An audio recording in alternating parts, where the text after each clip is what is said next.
Dilema Etika ataupun rujukan moral. Selama saya di SMP 16, saya masuk April tahun 2020 ya Mbak ya, berarti sekitar hampir 10 bulan apa ya. Saya merasa di sekolah manapun itu pasti akan ada dilema etika dan dilema moral ya. Cuman ya tergantung dari cara kita menyikapi dan cara kita sikap terhadap dilema etika dan dilema moral yang terjadi dalam satu jadi bisa saya katakan ya saya mendapatkan dilema moral dan dilema etika di sini. Mungkin bisa kan rujukan moral mungkin bisa dijelaskan untuk dilema etika yang pernah itu ambil keputusan. Karena saya pas masuk ke SMP 16 itu yang paling saya rasakan dilema untuk saya itu adalah rasa kebersamaan yang saya rasa kurang solid ya. Kalau dengan antar keluarga terutama bapak ibu dan bapak ibu itu saya merasa sudah baik, cuma agak kurang solid aja. Posisi saya pertama di sini, saya menginginkan yang pertama kali saya biasa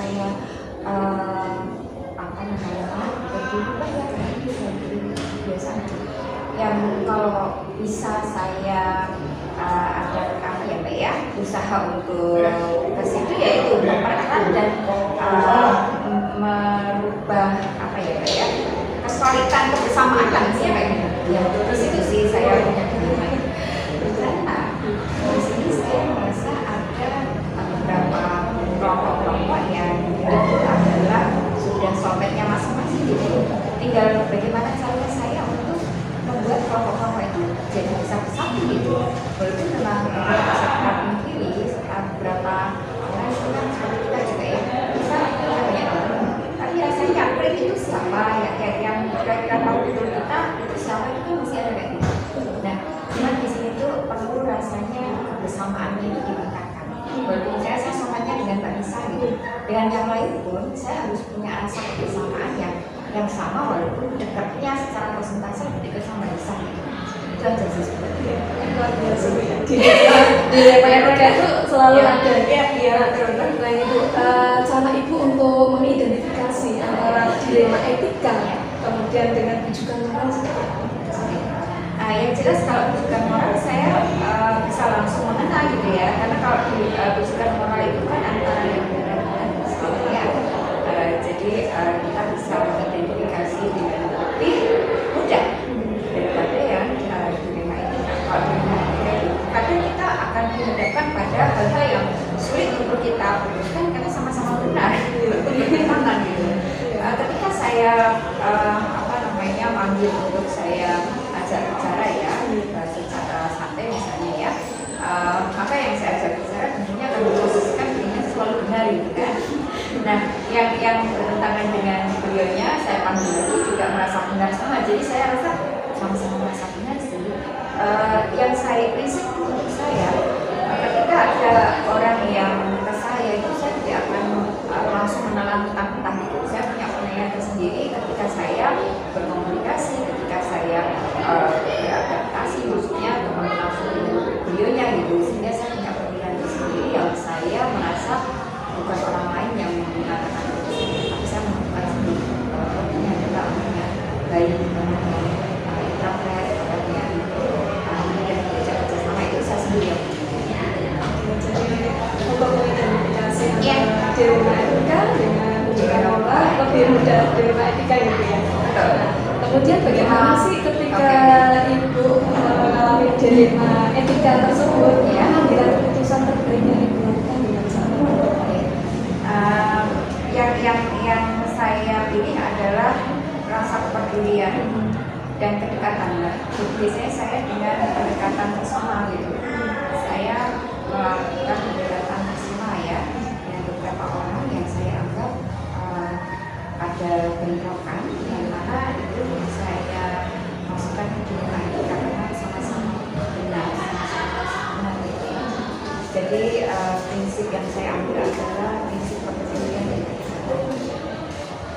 rasa peduli. iya, walaupun akhirnya saya juga ke prinsip hasil akhir gitu ya. Jadi selain kedekatan kepedulian, nanti saya pikirkan hasil akhirnya kira-kira seperti apa saya prediksi gitu. Yang harapan saya sih akan menjadi keputusan yang baik kan untuk semuanya.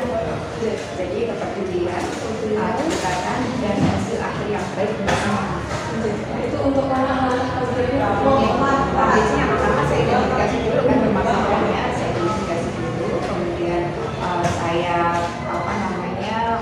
ajak komunikasi dengan orang-orang yang terlibat di dalamnya, yang bentrokan itu ya. Kemudian saya adakan pendekatan, kemudian pembicaraan permasalahan ya.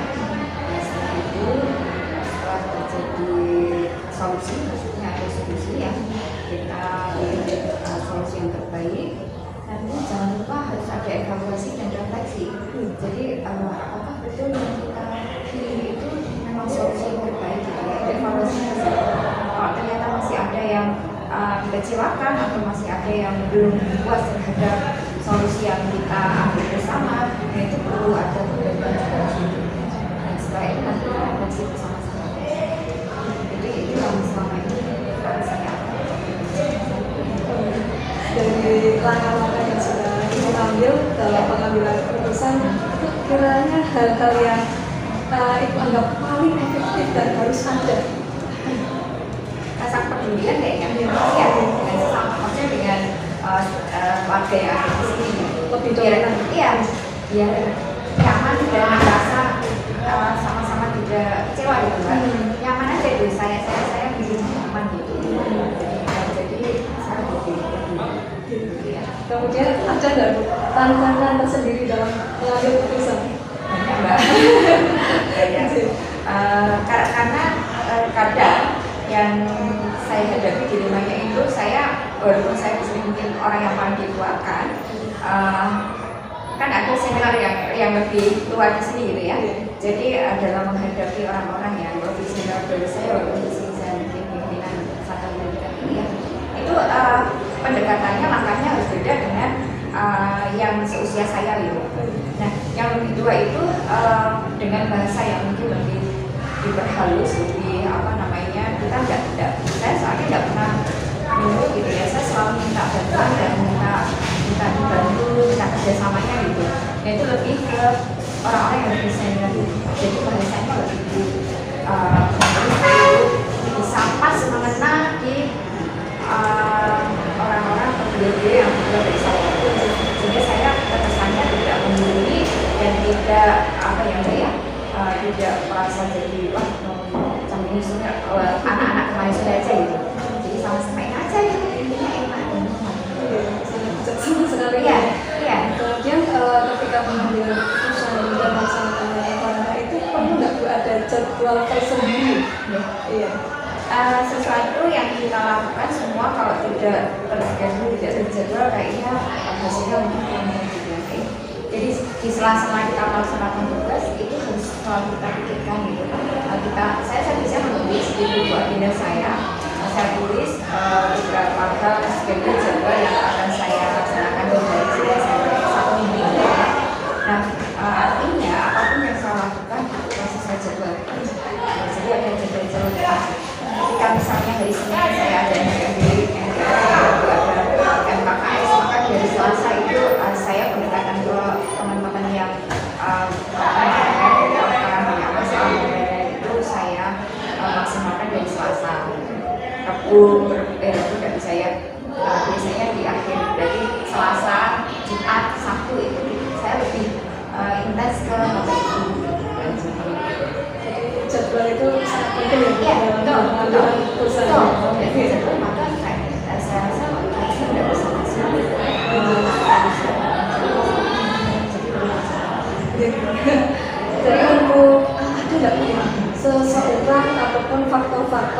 yang selama ini mempermudah ataupun membantu ibu dalam mengambil sebuah keputusan? Ada Mbak. Saya datang ke sini kan dengan apa namanya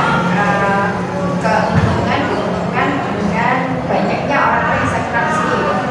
Jadi kayaknya itu termasuk di sistem kedekatan juga ya, bukan apa namanya nepotisme bukan, tapi kedekatan karena saya sudah kenal gitu, sudah mengenal, sudah dekat dan itu teman-teman yang sudah biasa diajak komunikasi.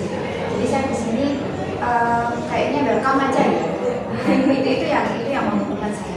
Jadi ada enggak yang mempengaruhi? Ada. Jadi orang-orang yang selama ini sudah mengenal saya, jadi itu mempermudah saya melakukan pendekatan dengan beliau-beliau yang maksudnya bermasalah dengan orang gitu. Jadi ada pendekatan apa ya, emosional, personal gitu. Jadi faktor temanmu itu juga Iya. Jadi kedekatan emosional. Iya, dan mereka membantu dengan ikhlas juga. Artinya mungkin empati dengan saya karena tahu posisi saya sebagai kepala sekolah, maka itu yang harus dilaksanakan oleh Bu Diani.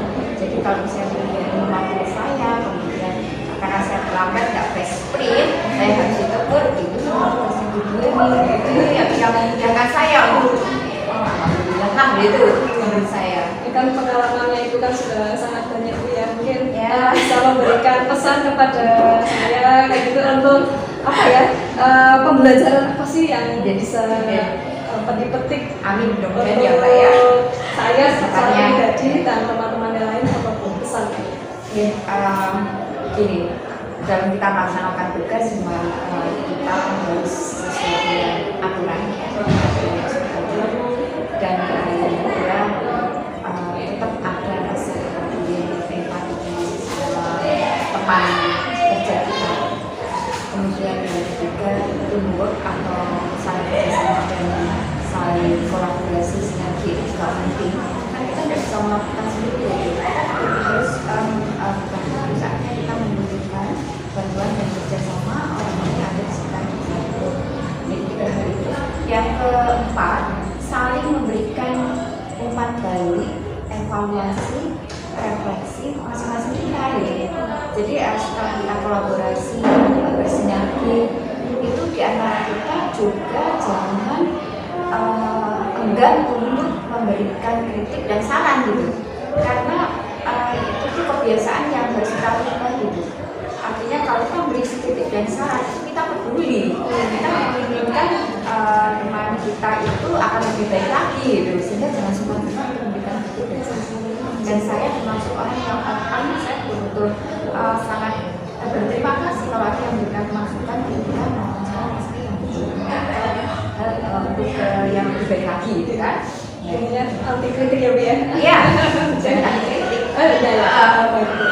Ini maksudnya menerima kritikan gitu. Oh gitu. Kalau anti kritik Oh tidak mau iya, kritik iya. dong. Iya.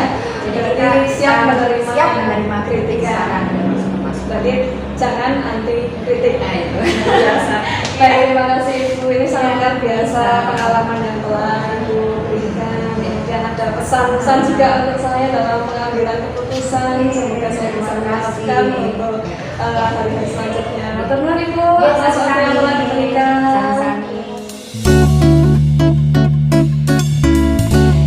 Assalamualaikum Ibu.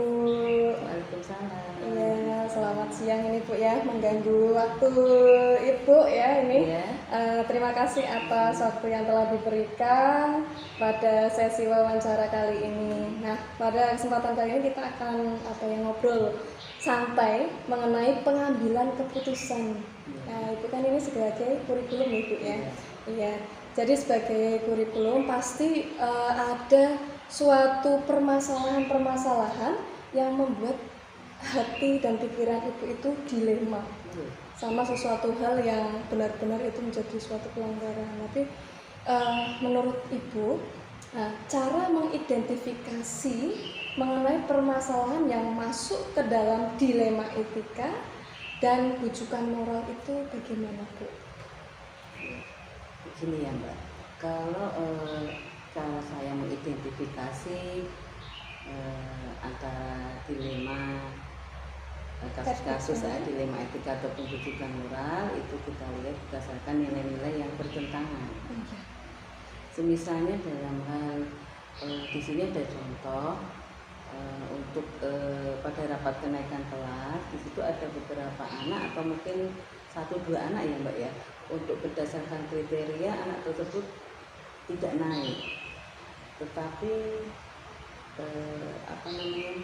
dengan tuntutan moral harus kita naikkan, itu yang berarti itu ada kaitannya dengan belas kasihan ya? Ada belas kasihan, dan juga mungkin kalau kita tidak menaikkan siswanya, mungkin nanti siswa tersebut akan down, akan malu, akhirnya dengan terpaksa kita naikkan. Itu yang dinamakan dilema etika ya Mbak ya.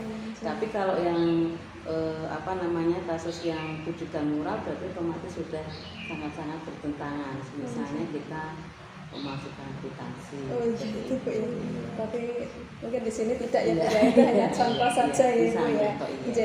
Nah, bagaimana dengan kasus yang tadi sudah Ibu sampaikan, bagaimana Ibu melaksanakan pengambilan sebuah keputusan? Biasanya untuk pengambilan keputusan tersebut kami adakan rapat koordinasi. Dengan rapat akhirnya kita bisa mendapatkan istilahnya solusi gitu ya Mbak ya. Dengan rapat itu kan kita mendapatkan solusi, rapat koordinasi antara beberapa dewan guru juga guru yang bersangkutan. Berarti rapat koordinasi ya yang dilaksanakan untuk pengambilan keputusan. Nah, untuk langkah-langkah sebelum mengambil keputusan apa Bu kiranya? Kalau langkah-langkahnya ya berarti yang pertama kita identifikasi dulu Mbak.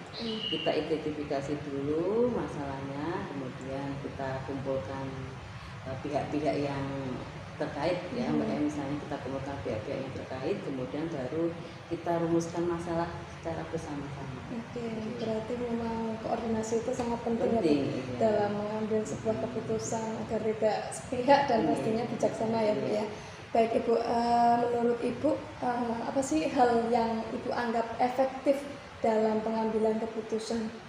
Yang paling efektif ya tadi ya Mbak ya, rapat koordinasi tersebut. Itu paling efektif. Iya, paling efektif. Karena dengan rapat kan kita bisa mendengar masukan dari beberapa pihak ya Mbak ya, bisa membantu kita dalam menyelesaikan permasalahan tersebut.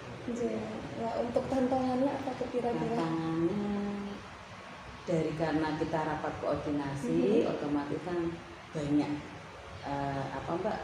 kepala-kepala yang berpikir ya, otomatis banyak juga yang tidak setuju, tidak berkenan, otomatis jadi yang menjadi tantangannya. Iya, begitu ya Bu ya. Baik, untuk pengambilan keputusan tadi kan ada rapat ya Bu ya. Dalam pengambilan keputusan itu kalau Ibu selalu dijadwalkan atau bagaimana? Iya, tentu harus dijadwalkan. Karena rapat rapat penting. Betul. Nah, menurut Ibu, faktor-faktor yang selama ini mempermudah ataupun membantu Ibu dalam pengambilan keputusan apa tuh untuk faktor-faktornya? Tadi karena adanya rapat berarti masukan dari beberapa pihak tersebut ya Mbak ya, masukan dari dewan guru itu yang merupakan faktor yang paling penting. Jadi masukan yang sangat penting ya Bu dalam mengatasi dilema etika. Jadi kita tidak berjalan sendiri, menentukan keputusan sendiri. Sangat luar biasa pelajaran yang saya dapatkan dalam wawancara ini. Tapi yang terakhir ya Bu ya, sebagai simpulan, pesan apa sih Bu untuk saya secara pribadi dalam mengambil sebuah keputusan Bu? Pesan saya dalam pengambilan keputusan itu sebaiknya kita harus memperhatikan nilai-nilai kebajikan ya Mbak ya. Kemudian jangan lupa karena kita mengabdi kepada siswa ya berarti kita harus berpihak kepada siswa atau murid. Dan yang paling terakhir adalah harus bisa dipertanggungjawabkan. Sangat inspiratif sekali ya Bu ya. Jadi memang kita harus benar-benar memastikan nilai-nilai kebajikan yang universal atau yang umum, kemudian kemudian harus berpihak sama murid dan pastinya harus bisa dipertanggungjawabkan ya Bu ya. Terima kasih Ibu atas waktu yang telah diberikan, atas ilmu yang telah diberikan. Mohon maaf apabila saya mengganggu waktu Ibu. Terima kasih.